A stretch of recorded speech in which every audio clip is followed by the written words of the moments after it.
การบ่ดีความที่หัวใจบ่เต้นขาดการความน่าจะเป็นที่เห็นคือเธอบ่แค่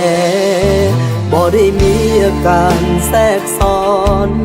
บ่มีแม้หอยบาดแผลแต่เป็นหยังคือเจ็บแท้คือจังสิตายโอ้ยสมองเบลอเมื่อเธอบอกว่าเลิกกัน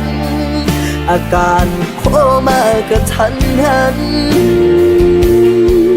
เข้าคันหัวใจวายบ่ดนก็ตาย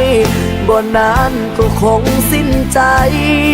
สิมีชีวิตต่อไปแบบใดคงขาดใจ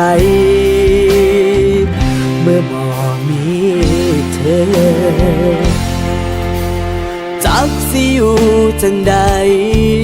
ชีวิตไอ้จังสิรอดสายใจอย่าเฝ้าทอดรอก่อนถือว่าขอกันเจ้าสิไปกับเขาผู้ดีความฮักสิพังแต่เป็นยังบ่รู้ตนกันสั่งกันแท้บ่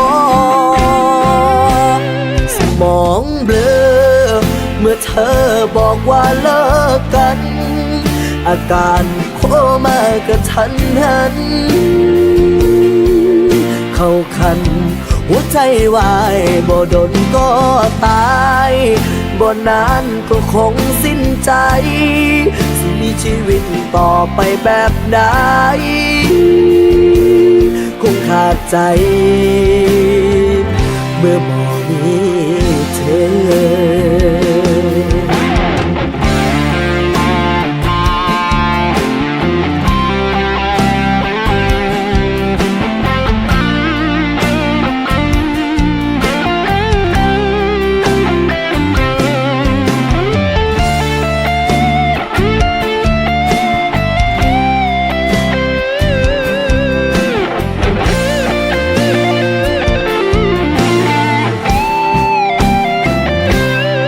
มองเบลอเมื่อเธอบอกว่าเลิกกัน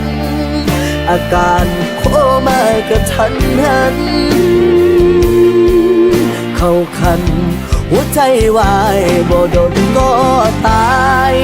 บ่นานก็คงสิ้นใจ